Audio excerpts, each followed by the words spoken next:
Welcome to day 290 of TFIF 365. And I've been sitting with this for a minute, and I'm going to call this one, Are You Projecting?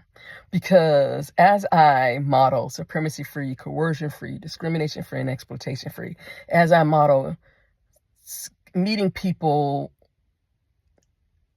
in a space where they have equal value, equal leverage, equal access, and equal value, access, leverage, and agency. I get those, my brain. I had an experience that I want to talk to you about of me projecting my thoughts and feelings on how I would respond to something onto somebody else, and I had to go back and apologize. So I have a friend who I've known since high school, and she was telling me, we were catching up, and she was telling me, it's like 4 or 5 different people in her life, family, close friends, are just causing her so much angst right now. Let me back that up.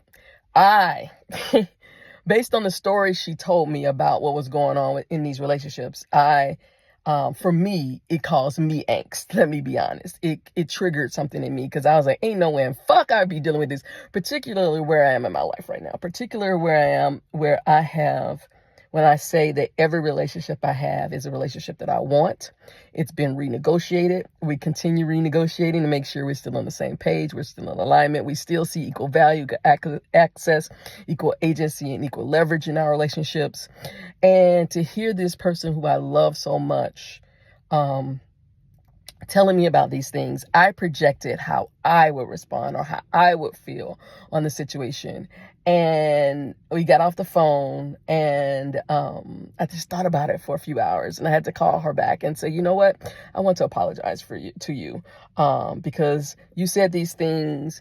And then she's like, yeah, because they don't bother me. I just, I meet people where they are. And I do the same thing. I meet people where they are. But sometimes, and it's so funny because I've said this before. It's definitely an ADHD trait. I've always taken care of the people I love more than I take care of myself. I stand up for people I love and care about. I stand up for injustice. I stand up for the marginalized. I stand up for the vulnerable to a point where it oftentimes causes me problems. And so I went into that mode. I went into that my friend needs my protection and da-da-da-da-da.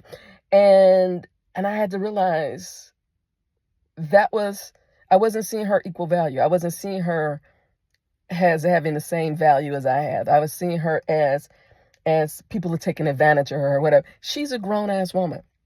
She knows those ins and outs of those relationships in ways that I do not. I'm just flying by. I'm just, catching up, right? And so it just really made me like, how often in this work have I projected my feelings, my thoughts on a situation? And that's something I need to be mindful of, because I don't. There's a part of that I have to do in the work that I do with my clients, right? When I'm giving them advice, is they're hiring me for my expertise, particularly as a business strategist, as an advisor, and as a Black woman, right? They're as someone with this level of knowledge from this marginalized group, they're hiring me for that. And so I need to be mindful when, first of all, she didn't ask for my opinion. She was just telling me something. She wasn't paying for advice. And I have to be mindful that when someone is experiencing something that triggers me, if they're not in immediate danger, that there's something I have to pull them back from being in immediate danger, then until someone asks for my help or asks for my opinion, then I need to keep that shit to myself. Yeah.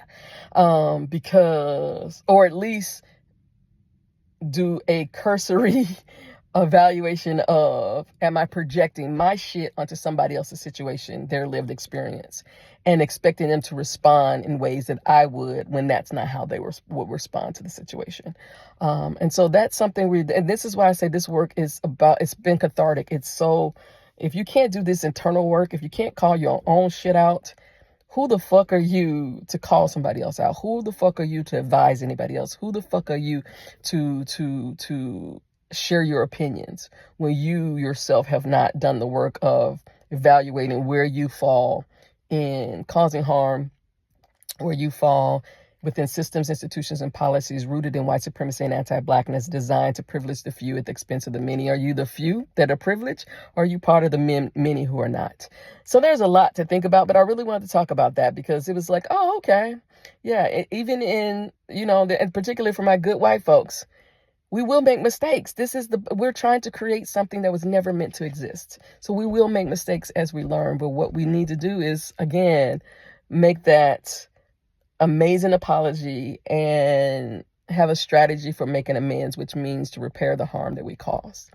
If we can do that, we can get to the next thing. And we need to start running away from that. We need to start running away from, lean into that.